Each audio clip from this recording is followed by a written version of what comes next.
अर्जुन के द्वारा सशक्तों का सहार की कथा कहूँगा महाभारत से। आप इसको ध्यान से सुनिए और इस चैनल को लाइक करिए, सब्सक्राइब करिए, सुनिए। संजय कहते हैं, महाराज जिस समय क्षेत्रियों का संहार करने वाला वह भयानक युद्ध चल रहा था, उसी समय दूसरी ओर बड़ी जोर जोर से गाड़ी धनुष की टंकार सुनाई देती थी।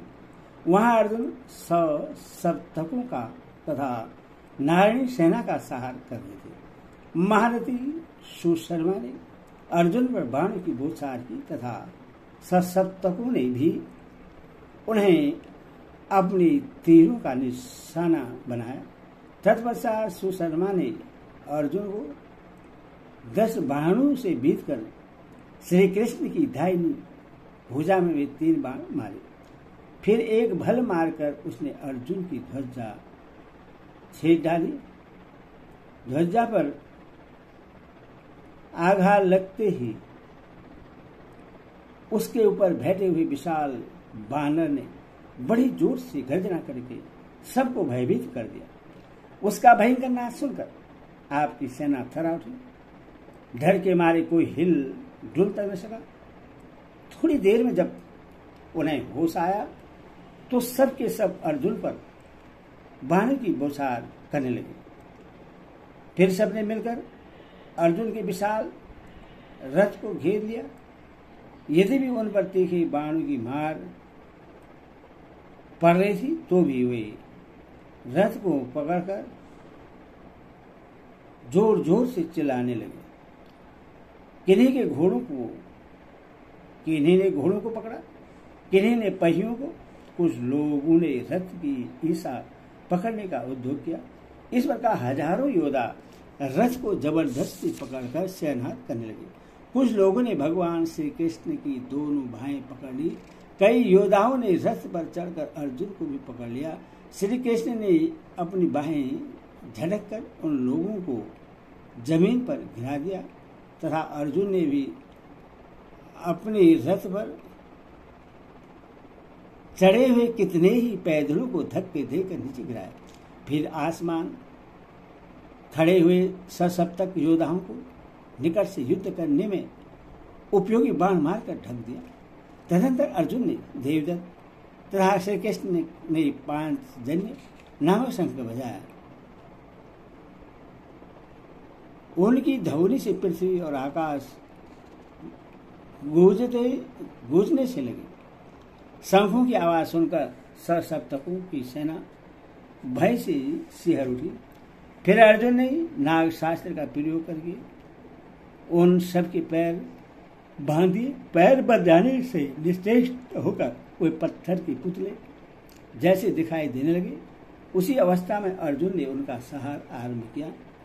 जब मार पड़ने लगी तो उन्होंने रथ छोड़ दिया और अपने समस्त अस्त्र शस्त्रों को अर्जुन पर छोड़ने का प्रयास किया, परंतु पैर बंधे होने के कारण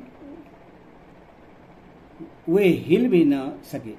अर्जुन का वध करने लगे। इसी समय सुशर्मा ने गरुड़ास्त्र का प्रयोग किया। उससे बहुत से गरुड़ प्रकट होकर सर्वों को खाने लगे। तब गरुड़ों को देख सर्वगण लाभान्वित हो गए।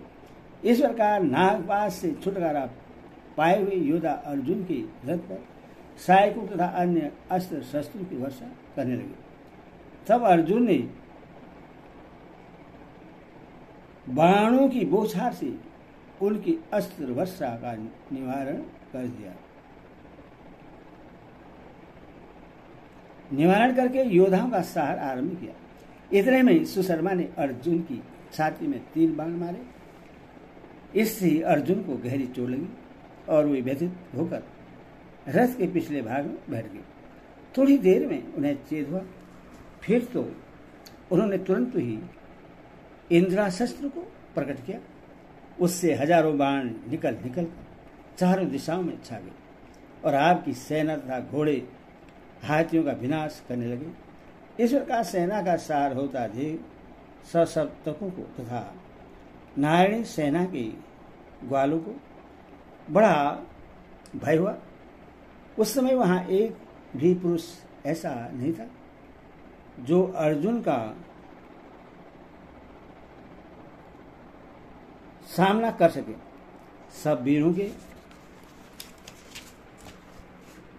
देखते देखते आपकी सेना कट रही थी, वह स्वयं निश्चेष्ट हो गई थी, उसके पराक्रम करते नहीं बनता था।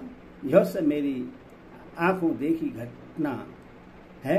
अर्जुन ने वहां 10,000 योद्धाओं को मार डाला था। सशक्तकों में से जो शेष बच गए थे उन्होंने मर जाने का या विजय पाने का निश्चय करके फिर से अर्जुन को घेर लिया। फिर तो वहां अर्जुन के साथ आपके सैनिकों का बड़ा भारी भयंकर हुआ। हरि ओम।